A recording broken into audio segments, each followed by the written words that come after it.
ಪ್ರಯತ್ನವನ್ನ ಸರ್ಕಾರ ಮಾಡ ಹೊರಟಿದೆ.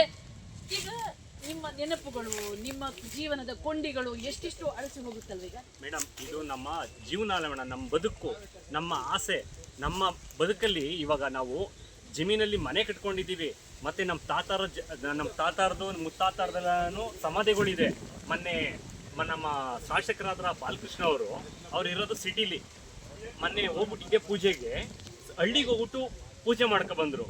ಸ್ವಾಮಿ, ನಿಮ್ಗೆ ಹಿರಿಕರು ಪೂಜೆ ಮಾಡೋಕ್ಕೆ ನಿಮ್ಗೆ ಬೇಕು, ನೀವೊಂದು ಅಧಿಕಾರದಲ್ಲಿದ್ದೀರಿ ಅಂತ. ನಾವು ರೈತರು, ನಿಮ್ಗಿಂತ 10ರಷ್ಟು ಭಾವನೆಗಳು ಮನಸ್ಸು ನಮಗಿದೆ ಸ್ವಾಮಿ. ನಾವು ಇಲ್ಲೇನೆ ಮನೆ ಕಟ್ಕೋತೀವಿ, ಇಲ್ಲೇ ನಮ್ಮ ಪಕ್ಕದಲ್ಲಿ ತಾತಾರೋ ನಮ್ಮ ಮುತ್ತಾತಾರದೆಲ್ಲೂ ಸಮಾಧಿಗಳು ಹಾಕೊಂಡಿರ್ತೀವಿ. ಏಕೆ ಅಂತ ಅಂದರೆ ಅವ್ರನ್ನೆಲ್ಲ ತೊಗೊಂಡೋಗಿ ಹಾಕಲ್ಲ.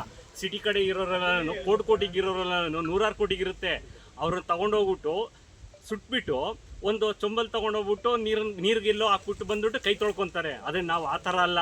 ಮನೇನು ಪಕ್ಕನೇ ಕಟ್ಕೊಂಡಿರ್ತೀವಿ. ನಮ್ಮ ತಾತಾರನು ಬಕ್ಕಿ ಬಾಳಿರೋ ಜಮೀನು ಇದು ಅಂದ್ಬಿಟ್ಟು ಇಲ್ಲೇ ಮನೆ ಪಕ್ಕದಲ್ಲೇ ಹಾಕ್ಕೊಂಡು ನಾವೆಲ್ಲನೂ ಸಮಾಧಿನ ಅವ್ರ ಜೊತೆ ಜೀವನ ಮಾಡ್ತೀವಿ. ಅವ್ರಿಗೂ ಗೌರವ ಕೊಡ್ತೀವಿ. ನಮ್ಮ DK ಶಿವಕುಮಾರ್ ಸರ್ ಒಂದು ಕೆಲವು ವರ್ಷಗಳ ಹಿಂದೆ ಡೆಲ್ಲಿಲಿ ಒಂದು ಸ್ವಲ್ಪ ಸ್ಟ್ರಕ್ ಆಗ್ಬಿಟ್ರು. ಅವರು ಅಳ್ತಾ ಇದ್ರು.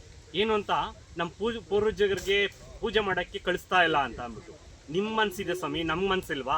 ನಿಮಗೆ ಕಲ್ಲಂತ ಮನಸ್ಸು ಅಂತ ನೀವೇ ಹೇಳ್ಕೊತೀರಾ. ನಿಮಗೆ ಬಂಡೆ ಅಂತ ಇದ್ದು, ನಮಗೆ ಮೃದುವಾದ ಮನಸ್ಸು ಸ್ವಾಮಿ.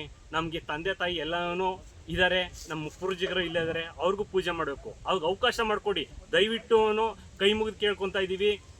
ನಮ್ಮ ಬದುಕಲ್ಲ, ನಮ್ಮ ಮುಂದಿನ ಪೀಳಿಗೆಗೂ ಒಂಚೂರು ಅವಕಾಶ ಮಾಡಿಕೊಡಿ ಅಂತ ಕೇಳ್ಕೊತೀನಿ.